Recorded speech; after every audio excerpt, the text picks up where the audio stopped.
Professor Minari, starting off, I want to ask you a question about diplomatic இலங்கை ஈரானுக்கிடையில் ராஜதந்திர உறவுகள் 1961ஆம் ஆண்டு ஆரம்பமானது. Iran அரசாங்கம் 1975ஆம் ஆண்டு தமது தூதரகத்தை திறந்தது இலங்கையில்.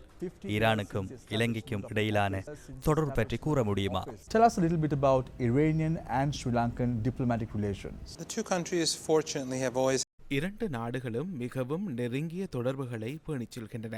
இலங்கைக்கும் ஈரானுக்கும் இடையிலான கொடுக்கல் வாங்கல்கள் எப்போதும் அதிகரிக்கின்றது. எனினும் இந்த தொடர்புகள் அமெரிக்க தடைகள் காரணமாக பின்னடைவை சந்தித்தன. எனினும் தற்போது வழமை போன்று அந்த தொடர்புகளை பேணிச் செல்கின்றோம். தற்போதைய பூகோள நிலைமைக்கு அமைய இலங்கை ஒரு முக்கிய நாடாக அமையும் என நாம் எதிர்பார்க்கின்றோம். ஈரானுக்கு இலங்கையின் அமைவிடம் அந்த பிராந்தியம் மிகவும் முக்கியமானது. ஈரான் எமது நாட்டுக்குள்ளேயே பல்வேறு உயர் தொழில்நுட்ப முறைமைகளை கண்டறிந்துள்ளது.